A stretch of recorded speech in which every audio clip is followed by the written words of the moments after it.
Onlayn sınaq paketlərimizdəki sualların bir izahına baxaq. Çünki çox adamın qarışdırdığı, səhv saldığı və imtahanda düşmə ehtimalı olan məsələlər var burada. Sual belədir, yanlışdır. Verilmiş cümlə ilə bağlı yanlışdır. Son vaxtlar ləng işlədiyinə və işləyərkən kobud səhvlər buraxdığına görə onun haqqında fikirləriniz dəyişmişdir. Baxın, əvvəlcə özünüz cavabınızı tapın, daha sonra keçək bizim izaha, görək düz tapmışsınız yoxsa yox.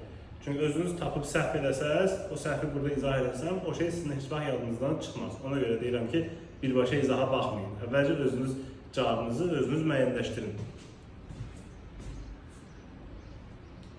Deməli, burada deyir ki, son vaxtlar ləngi işlədiyinə və işləyərkən kobud səhvlər buraxdığına görə həmçin səbəb zərflikləridirmi?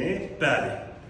Biz demişdik ki, söz birləşməsinin əgər əsas tərəfindədirsə sadalama, onlar ayrı cümlə üzvləri kimi götürülür. Amma asıl tərəfdədirsə sadalama, ayrı cümlə üzvləri kimi götürülmür.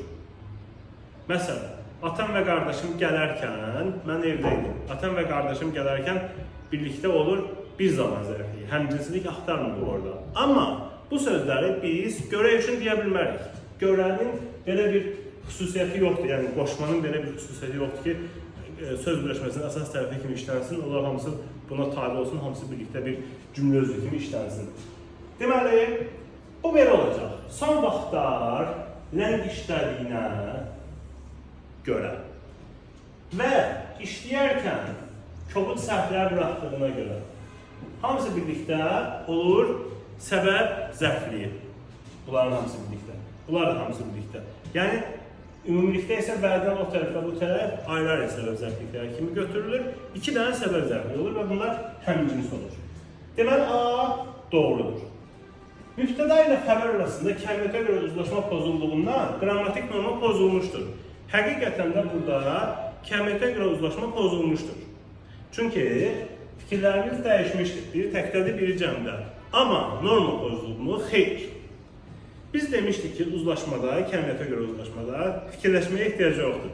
Baxırsan ki, burada var, burada yoxdur, deməli pozulub.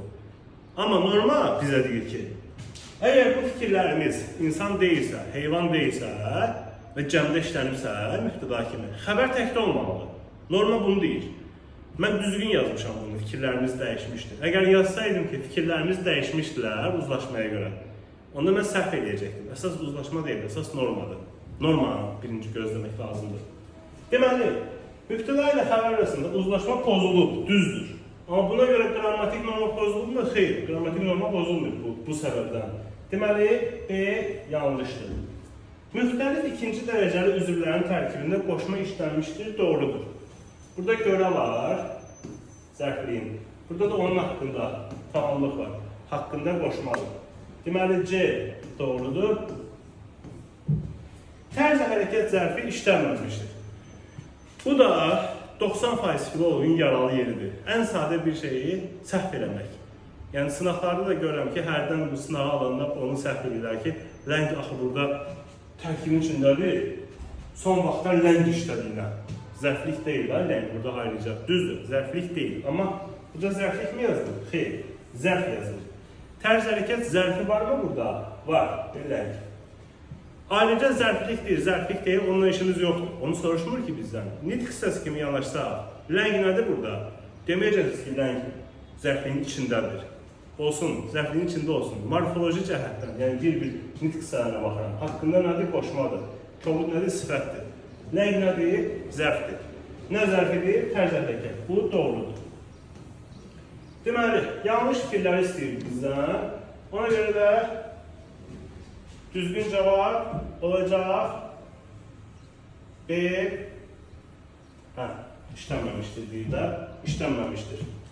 Yanlış fikirlər bilirsə, ən azı ki də yanlış verilmiş cümlənin adı yanlış. Burada işlənməmişdir. Kameraya baxa-baxa danışdım, heç məni görmədim. Tərz hərəkət zərfi işlənməmişdir fikri olacaq yanlış. Çünki işlənir. Düzgün cavab olacaq B. D. Diqqətli olun. Mənim kimi diqqətsizlik eləməyin.